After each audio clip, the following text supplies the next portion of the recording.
Hey YouTube, this is Gregory Nelson. Welcome to What Did I Just Watch, episode 13. In this YouTube series, I introduce my favorite people to my favorite moments in professional wrestling. We cover moments that go to the absolute limit and discuss how they create drama, tell a story, and keep those viewers wanting more. Before we get into today's interview, please take a moment to like this video, subscribe, and if you really want to show your dedication, you'll click that bell icon so you never miss an episode. My guest today, she's an actress, she's a singer, she's a dancer. We've worked together on a professional level, and she's all about owning her morning. My good friend, Janelle Yull. I'm going to give Janelle 60 seconds to cut a little promo and tell you about herself. Janelle, the floor is yours. Hello, my name is Janelle and I live in New York City while we all try to figure out what that means in this time. I'm an actor, I'm a singer, I'm a dancer, I pretend to be a musician, and I just finished filming a film called Interabled, which comes out in April 2021. So just a little bit from now, actually. Before we even get into pro wrestling today, that was the first thing I was going to bring up. Let's talk a little about this indie film you were just part of. Yeah, so I actually found this came about end like fall of 2020 for me, which anyone making anything at this point in the middle of a pandemic is always, jumping through hoops and things like that.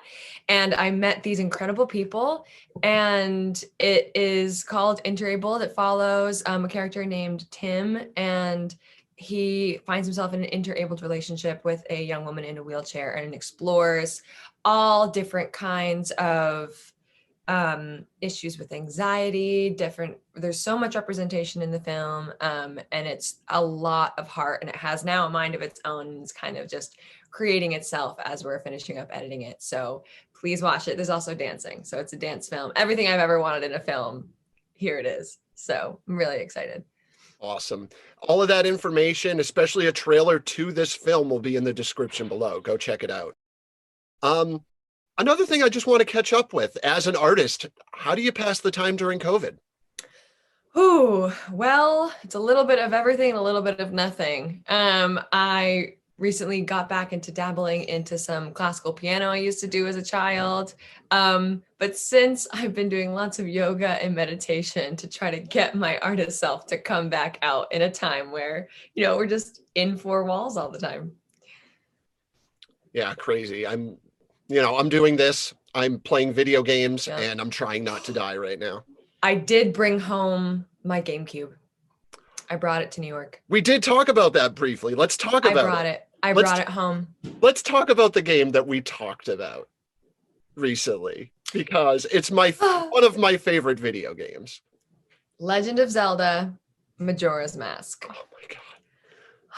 I have never completed it by myself. My brother has. So we have that file saved from like 2010, probably 2008. And it stayed there as like this beacon of hope that it can be finished. Let's be clear, I need a walkthrough to complete this game. So I've been playing this game since I was like 14 years old, and it just got to the point in my life where I can beat the game without the strategy guide. It's a real difficult game, but it's hard. You're fucking smart if you can figure that stuff out, though. It is so well put together. So I can't even imagine how the creation of that game came to be. If it was just a bunch of people in the room being like, oh, and then what if we did this? But then you had to go back in time. And then like, you can't do any of this until, oh goodness. The amount of times as a child, I didn't realize that you can't just beat the game in one round of 3 days. Yeah. And then the moon would come at you, and I would just get so upset and so like just stressed about the whole thing. And then we found walkthroughs, which back in the 2000s, you really had to search for them. Now on the internet, you can Google anything and it pops right up for you. Oh, yeah. But we had to search and hope that there was an accurate walkthrough, because we also played Ocarina of Time. Ocarina of Time is brilliant too, but Majora's Mask holds that special place in my heart. I remember slightly better. Yeah, I remember there was one time I was in 6th grade, and I would like wake up early and like get ready, like take a shower, get ready for middle school, straighten my hair. And I heard the Skull Kid shriek, where he's like, "Wah!" And it was it was still dark outside and I was terrified and I was standing in the shower in my parents' house and just being like, is Skull Kid real? What's gonna happen? Is the moon coming down? But no moon came down, still alive. We're here. Well, yeah, video games like those are definitely going to find their way into your subconscious somehow. Well, and for a kids game, give or take, I mean, it's a game for everyone, but kids love it. It's scary. The bosses, the music. Not to mention, it's incredibly dark and shares themes of the 5 stages of grief. Yep. If you really delve into the dialogue, there is incredible subtext in that game reaching towards those Yep. 5 stages. Well, I'll have to let you know when I finish it because it's sitting in the living room. We brought, my roommate just bought another game from his childhood. So we're about to have an amazing game weekend, game night, game year. It's going to be great. It's going to be great. Well, Janelle, as much as I would love to just sit and talk to you about Zelda games all day, we're here to talk about professional wrestling. Let's get into this. And I wanted to have you on the show because I'm really trying to bridge that gap between musical theater and pro wrestling because they have so many similarities. They have the athleticism, they have the storytelling, and they have this overall spectacle that's just captivating. And I love both of them equally. And I just want more people to really understand my pro wrestling fandom through this show. So I got to ask, like as a child or a teen, like what was your first exposure to pro wrestling? My first exposure to pro wrestling, I think, was she was on Dancing with the Stars. What was her name? Stacy Keibler. She was my first introduction that wrestling was a thing. And I remember they would show clips of her as a wrestler, what she would do, and then they'd cut to her dance rehearsal and things like that. And I didn't know that that was a thing that you could do. And because I didn't grow up in a family that watched wrestling, it was very much like a football and a baseball family. Real sports. But it was really cool. It was also cool to see a woman doing that. I remember seeing this moment of her putting her hands on the back of at the corner of the ring and then just kicking 2 people with both of her feet, being like, "Oh, that's cool." It's kind of like dancing because at that age, I was in a dance world. So that was my first experience. Other than that, and now that I live in New York, one of my friends who works my day job with me, he's a wrestler. And if you want to go follow him, his Instagram handle is Big Cuzzo, Cuzzo, 2 Good Gud.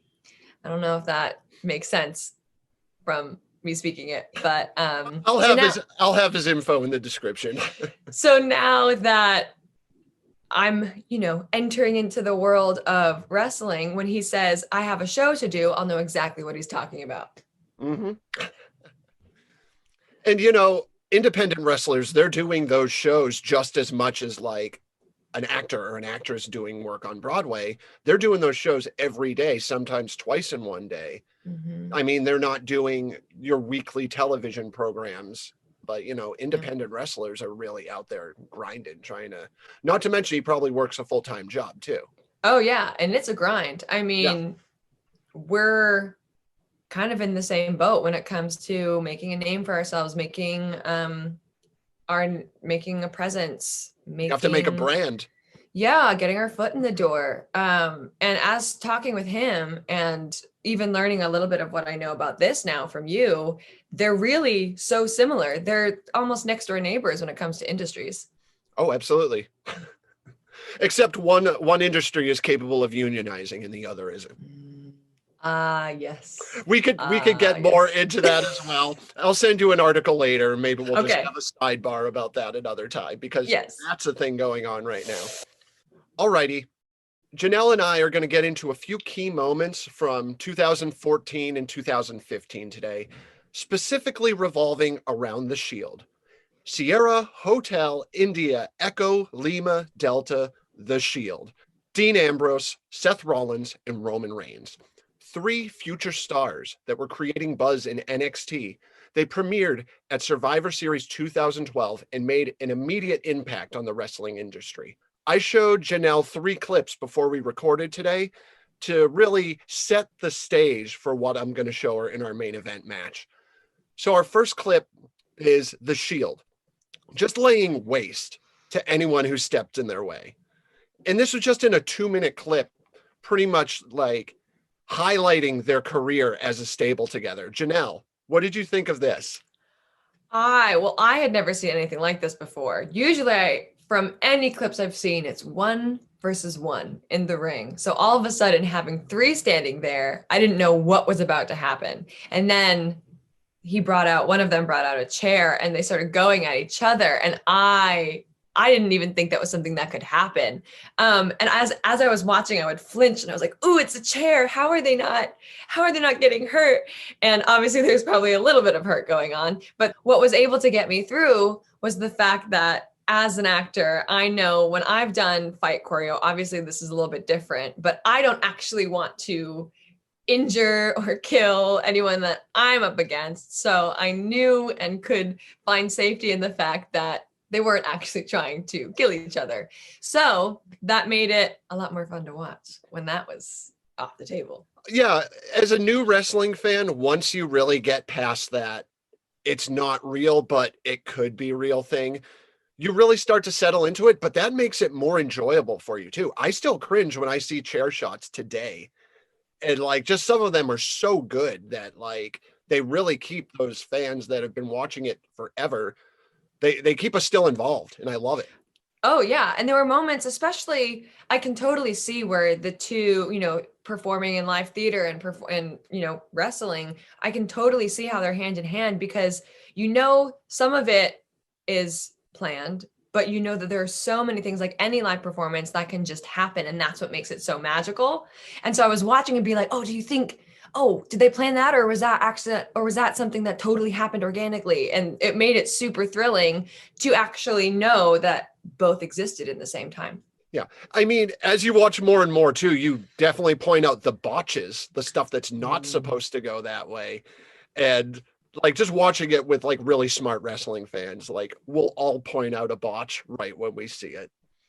It reminds me a lot of improv. It reminds me like you have your game, you have your structure, and then you just play and you go for it and you don't know what's going to happen next. And then someone brings it around and it's really thrilling to watch knowing that it just might work a little bit that way. Oh, yeah. So with the Shield over the next 2 years, they completely dominated anyone who stood in their path. However, on one fateful night, June 2nd, 2014, after a feud with Evolution, Triple H assured the Shield that there would always be a plan B, which brings us to our second clip, the destruction of the Shield. What we got here is Seth Rollins. He turned on his former Shield mates, assaulting both Ambrose and Roman Reigns with a chair, and then siding with Triple H's authority. What did you think of this clip? My first thought was, is this allowed? Did they plan this? Or did they really fight? That was my first thought.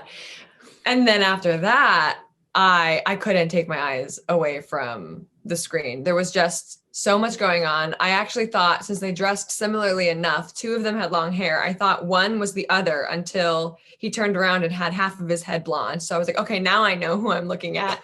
And then and I'm so sorry, I don't know the names, but that's fair. When the guy not part of the Shield came into the ring and took off the shirt of one of the guys in the Shield, I was like, oh my goodness, what's happening? Again, chairography, terrified, but I knew they were going to be okay. And after that, it was thrilling. It was intense. Well, with a lot of new wrestling fans, I feel like the chair shots is something that really delivers the drama and gets people like involved. Oh yeah, I was very involved. I was very right there with them, cringing, cheering, clapping, For wrestling fans following the Shield for the past 2 years, this was so heartbreaking. Right before Rollins lands that first chair shot, you could hear a guy in the crowd shouting, "No!" a split second before he lands it. And it's just perfect. It breaks the fans' hearts, but it was really a time for the Shield to move on and see if all 3 of these guys had superstar potential. Can I ask you a question? Oh, you can ask me as many questions as you want. So this kind of reminds me, because we have this storyline of the Shield, and all of a sudden a member of the Shield starts to break from that storyline and it breaks the hearts of the fans. And it kind of reminds me of, say you're watching your favorite TV show and you get attached to one of the characters and something happens to them. Is it structured ever like that? Do they incorporate storylines and plan them to almost as if it's the storyline of this group or of this person? Or Yeah. I feel like some of the storytelling with the Shield is some of the best storytelling you will ever see. Even though there were some slip ups over the years about what the fans actually wanted when they wanted it, but the Shield was completely capable of captivating fans. Well, I feel like there's so much opportunity with a team of three, and I don't know how often or common a team is in wrestling. And it seems like the Shield kind of was the first of its kind in a sense, which is why they dominated so much. I don't know if that's the case, but there's so much opportunity, especially like how many times have we watched, a certain band, then there's an argument between the band and then they break up. But this was able to happen in the middle of the ring and they could physicalize whatever fight or disagreement that could be, which is so thrilling. And there's so much opportunity for that. And I think breaking the heart of the audience was actually really cool. Sad, but cool. Yeah, I mean, after 2 years, it was time for a change, and they did it perfectly. Because what happens next? From this point on, Rollins is recognized as the future of the company.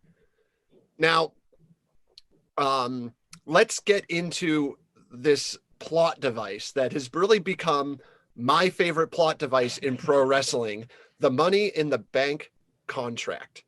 The Money in the Bank contract is given to the winner of the Money in the Bank ladder match, which is a ladder match with 6 to 8 of the up-and-coming stars in WWE, all fighting for a briefcase.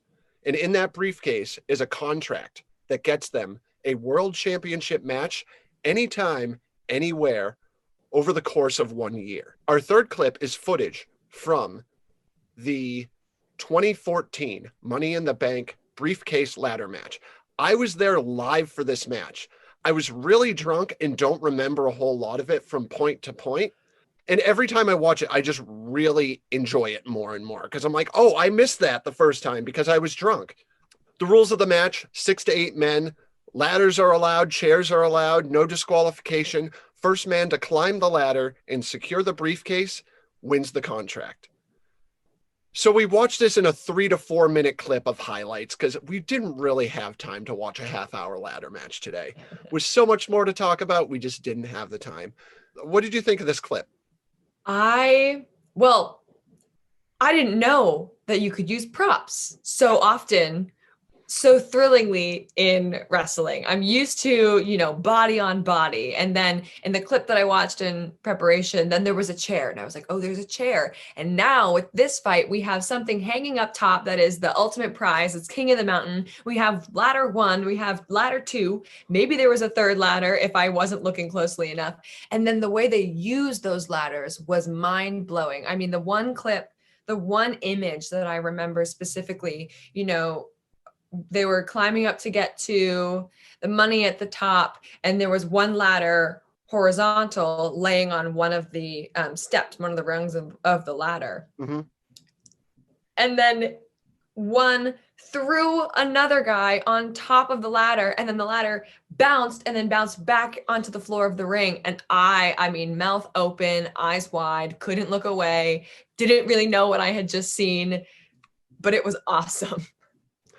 It's incredibly entertaining. They've been doing Money in the Bank ladder matches for almost 10 years at this point. Maybe even longer.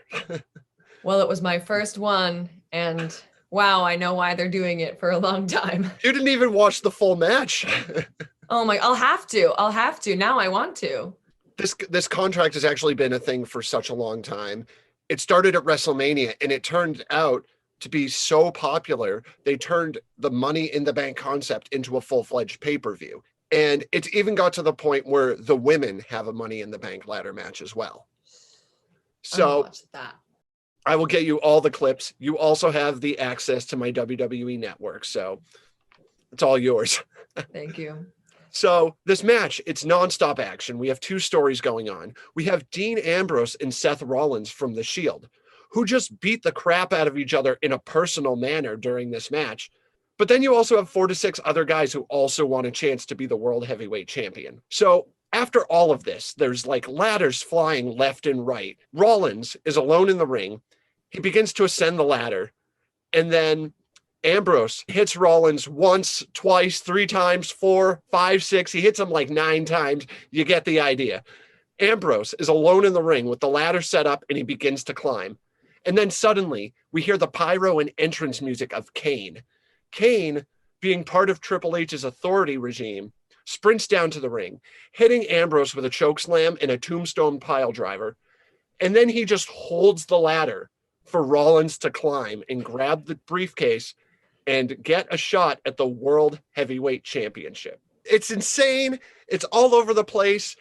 And you get this finish that really puts Seth Rollins over as a bad guy. Because a ladder match like this, the good guy you want to see win by himself.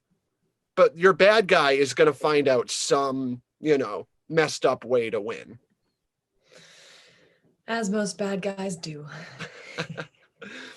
So Janelle, we have our setup. You know about the Shield. You know about the Money in the Bank contract. Are you ready for our full-length match? Oh, I'm ready. Awesome. So Janelle and I will be watching Brock Lesnar versus Roman Reigns for the WWE World Heavyweight Championship from WrestleMania 31. So during this time, we saw a dominant championship reign from Brock Lesnar. But due to lack of television appearances, the fans weren't really behind him. We also saw Roman Reigns win the 2015 Royal Rumble, guaranteeing him a chance to face the champ in the main event of WrestleMania. Sadly, with this WrestleMania main event for the World Heavyweight Championship, the fans weren't behind Roman Reigns either. They wanted Daniel Bryan to win the Royal Rumble that year. So let's see what happens when WWE books themselves into a corner with a WrestleMania main event in which neither competitor has the fan support. To anyone watching, feel free to pause here, check out the match. If we're friends in real life, drop me an email. You can borrow my WWE network info and watch the match in full quality. You don't want to miss this one. It's awesome. We'll be back in a little bit to see what Janelle has to say.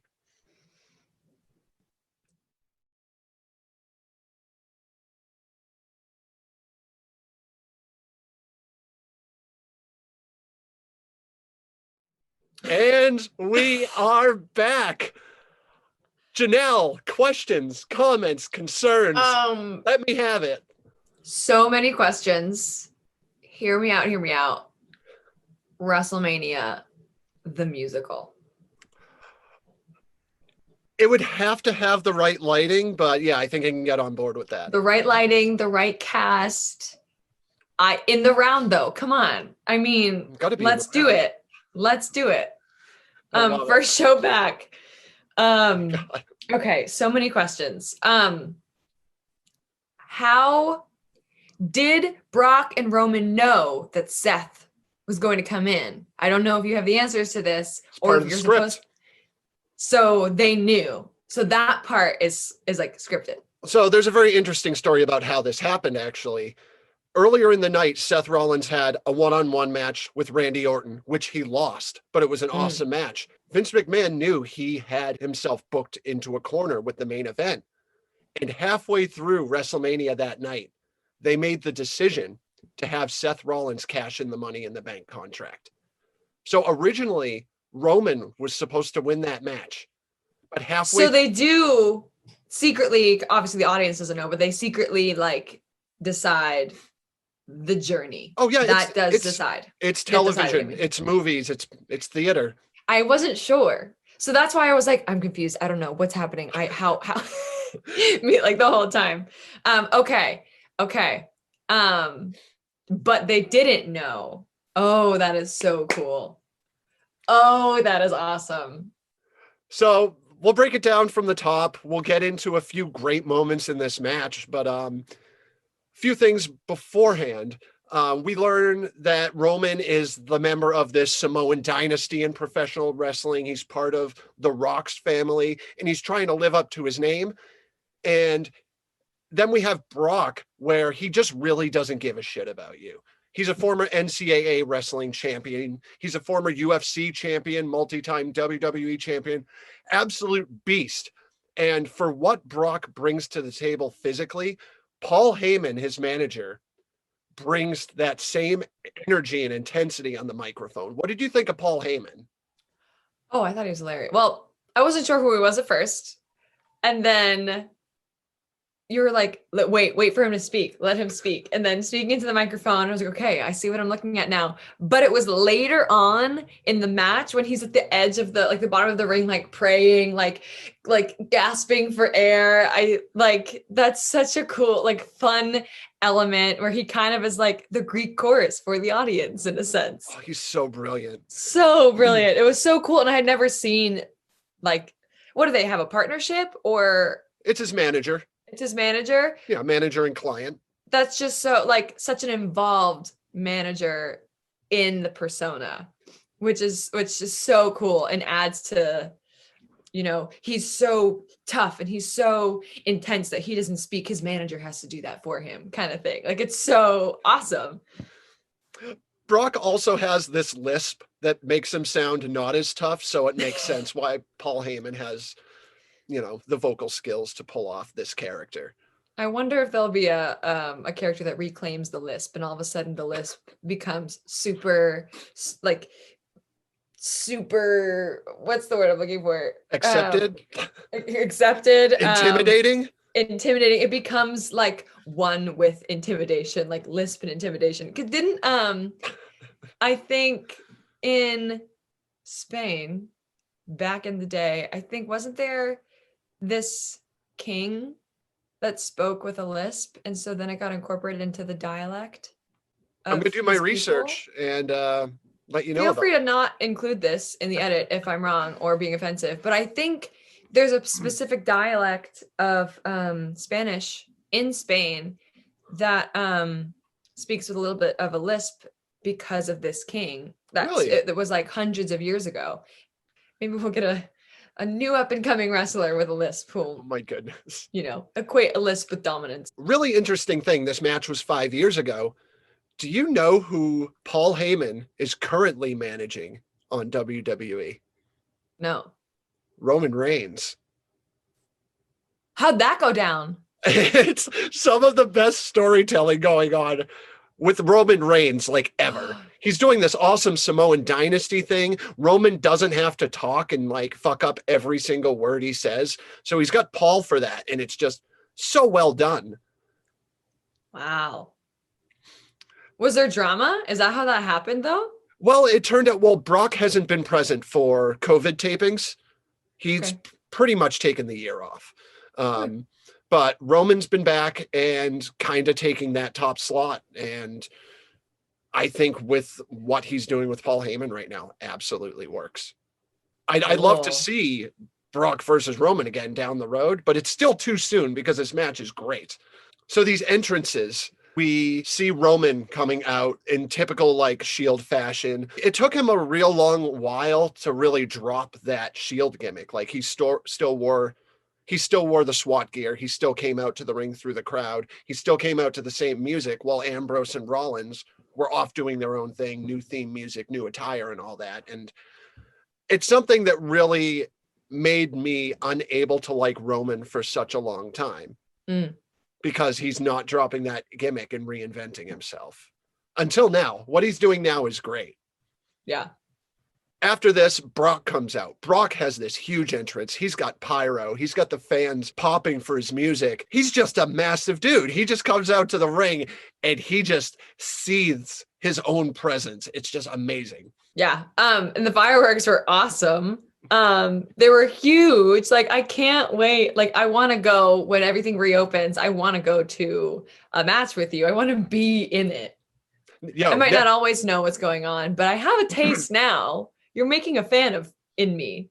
If you ever want to go to an awesome, awesome show, you'll go to an NXT takeover show at the Barclays in Brooklyn.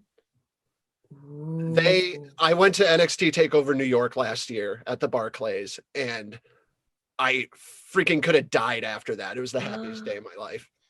Well, that's, that's so close to me. I mean, it's not that Oh, close, yeah. but it's close. It's the closest one to me. That would be It's fun. not I think Boston. it's not Boston. I wonder if we should like coordinate a group of anyone who's been on your show and just like go together and you could vlog it. Oh my God. I love that idea. Here's the thing though. Wrestling shows, especially NXT TakeOver, is expensive. I paid like $175 for my ticket last year. Well, when we'll make it work one day or another. I'm rich off Dogecoin, I'll take us all. I love it. So let's get into this match. We're not going to do the whole play-by-play because this match is just a mess. There's German suplexes left and right. There's Superman punches back and forth. You get spears from Roman. You get F5s from Brock Lesnar. And after 15 minutes into this fight, there's just no end in sight. You were just drawn into this. Let's just talk about the first half of this match first. Let's just talk about Roman and Brock. What did you think of these two? Well, at first when I was watching it, I was like, Brock is embarrassing Roman right now. There has to be a catch. There has to be something that switches this up. Otherwise, I know the audience is going to be feeling the same thing I'm feeling, like, okay, what is happening? This can't be. These are two phenomenal fighters. There's no way that this is all that there is. And then of course, there was a little bit of a shift in power, and then they were, battling it out, but poor Roman was really getting beaten up. Well, yeah, as soon as Roman pushes Brock into that ring post and Brock is busted open, that's the one and only time you see Roman get the momentum in the match. That's when I knew. Yeah. It is incredibly short-lived. When I won't say more. I know my favorite part's coming up. Was your favorite part the end of the match? Yes. Okay, so after 15 minutes, there's no end in sight. Both men are defeated, grounded after just annihilating each other with finishing moves. But then the music of Seth Rollins rings throughout the arena. The crowd pops hard. Rollins sprints to the ring, Money in the Bank briefcase in hand. He gets in the ring and tells the ref that he's cashing in and to make it a triple threat match. So Janelle, you're new to wrestling. You've never seen or heard of a triple threat match before. The rules in a triple threat match are the first man to secure a pinfall wins the match. And if it's for a championship, they win the championship, which is why Seth Rollins chose this time to cash in, knowing he couldn't beat Brock, but knowing damn well he could beat Roman. Oh my God. Because Brock lost his championship without being pinned. Okay, well, and I had that question and you were like, oh, we'll wait and see. Maybe we'll answer later. Because that was my first question. I was like, but where did Brock go? Did he fall out of the ring? Because I didn't know these rules. And also I didn't totally understand how Money in the Bank worked. Like when you said that you could cash in whenever and wherever you wanted, I thought that was going to look more like, all right, press release, I want it right here, right now. Let's set up this match. Not like I could interrupt another match. This has been the only time an actual match has been interrupted and the person was successful. Most of the time it's been a surprise cash in. There's been a few guys who have been like, I'm cashing this in on this day, be ready. But most of them are surprise cash ins, which really get the crowd popping. Oh my gosh. That what a whirlwind. And it took 3 minutes? Yep. Oh gosh. And that ending, that final, well, what's Seth's finisher called? Oh, that's called the curb stomp. Okay. Because he hits Roman with that. Well, let's break it down. So he gets in the ring and tells the ref, let's do this. The bell rings, the match restarts. He hits Brock with a curb stomp. He goes for a second curb stomp. Brock picks him up. Roman hits a spear on Brock, knocking him out of the ring. Rollins hits a curb stomp on Reigns, goes for the cover. The referee counts 1, 2, 3, and the crowd erupts. there was a cut to a couple audience members that I remember one specifically was like, and that's exactly what I was doing too at the same time. And I was like, I feel you, man. I feel you. I think we're going to take a sec to show your face right here because, yeah, your jaw was dropping. Not just during the Seth Rollins part. Your jaw was dropped this entire match. Yeah. Well, and especially, I mean, they were curveballs everywhere. And it was brilliant how they set you up for that because the beginning of the match was definitely pretty basic. Like you felt like you were watching like your typical match. And then all of a sudden it was curveball, curveball, curveball, ultimate curveball. And then we get to the final moment is my favorite moment. And I'm so glad that they replayed it because I just wanted to watch it again. When Roman comes in, and I don't remember who's on top and who's holding who. I would imagine it was probably Brock holding Seth because he's a big guy. But then Roman just came and speared the two of them and they just collapsed. And it was just, and then in a matter of what, 10 seconds, it was over? Mm-hmm. It was wild. It was wild. So right after this, Rollins is awarded the championship and he gets the fuck out of there. He runs up the ramp, holds the belt up. There's pyro. He's swinging the belt around. This crowd could not be happier with how this WrestleMania ended. I mean, same. However, there's a few people that weren't so happy about that. I mentioned before, Roman Reigns was originally booked to win this match. They flew in a ton of Roman's family members to watch him win the WWE Championship at WrestleMania, and they were robbed of that moment. So there was quite a kerfuffle backstage between Roman's family and Vince McMahon. Like real drama. Real drama. We're talking real now. I mean, you'd be pissed too if someone took your slot. Yeah. I mean, I would be pissed regardless of whether family was there. Like, I would feel there was complete injustice. Mm-hmm. Wow. So wrestling is like a mix of your favorite TV show with storylines and everything, plus reality television all in one. Yeah, it gives you some of that reality too. Sadly, they didn't work that into the storyline, but it's very well known that Roman's family was very upset because Roman's family is The Rock's family. Yeah, that's like legend status. That's messing with legendary stuff. I wonder if they didn't televise that or make that as a bigger part of the story because out of respect for the family. Maybe they got that mad. Well, they've made up for it over the years. Roman's won his fair share of championships. He's the top of WWE SmackDown right now. So I'm hoping like the waters have settled and they're all in the clear now. Yeah. I mean, hey, but it made for a great match. Wow. Do you have any final thoughts on this match? I think you have shown me some of the best clips, and my standard is now so high, I only want the best. Well, speaking of the clips I showed you, I have to ask, do you have time for one more clip? Yes. So, we talked about Roman Reigns. We talked about Seth Rollins. Uh-huh. Let me show you how Dean Ambrose played a part in this post-Shield world. Janelle and I will be watching the final moments from Money in the Bank 2016. And a lot has happened since Seth Rollins won the WWE Championship at WrestleMania. He went on to be undefeated as champion to the point where he held on to that belt until he was injured. He had to relinquish the championship due to injury. Roman won the belt. He held on to it back and forth for the next year, up until Money in the Bank 2016, where a returning Seth Rollins vowed to win back what was rightfully his. We're going to watch this clip real quick and get back with Janelle's thoughts. Be right back.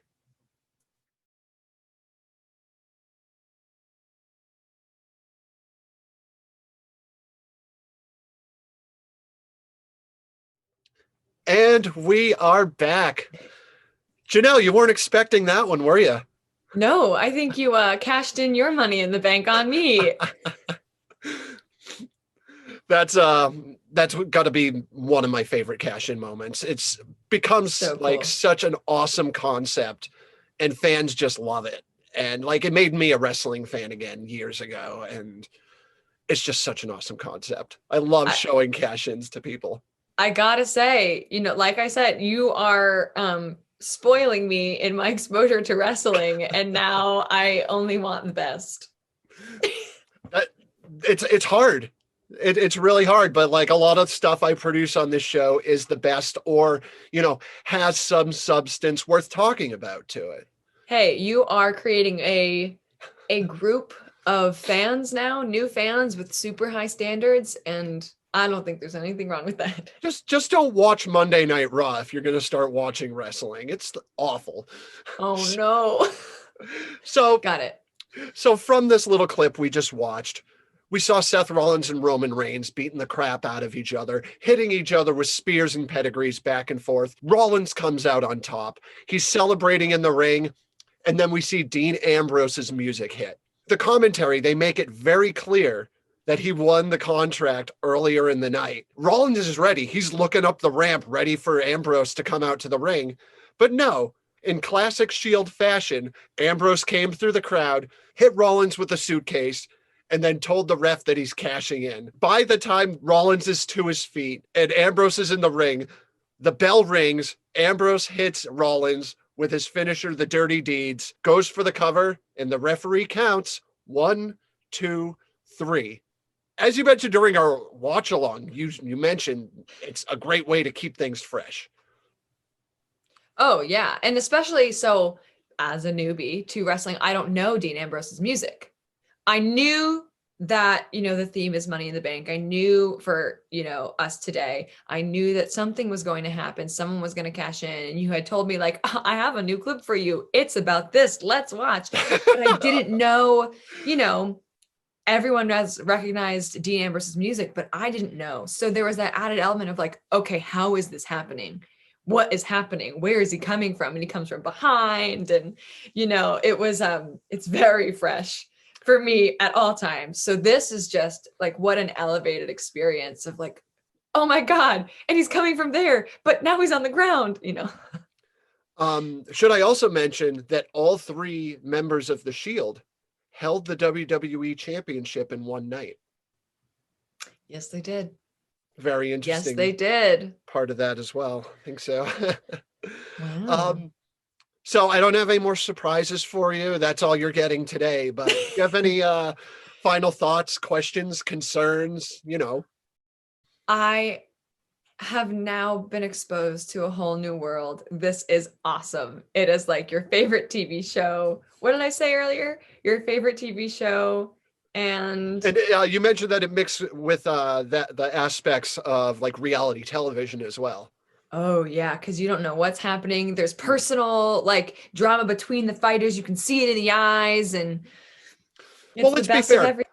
Let's be fair. Pro wrestling is more realistic than any reality television show you watch. Oh yes, I mean it's hands-on. You can get the Kardashians to have a cat fight, but wrestling. Well, can I tell you something? Yes. If you showed me pictures of all of the Kardashians, I could not tell them apart. I have never watched the series in full. I only know Kim's face. The others people would have to tell me. Hey, you're a step ahead of me. I don't even know Kim's face. I know Kendall and Kylie, but that's a different generation. No, nope, none of them.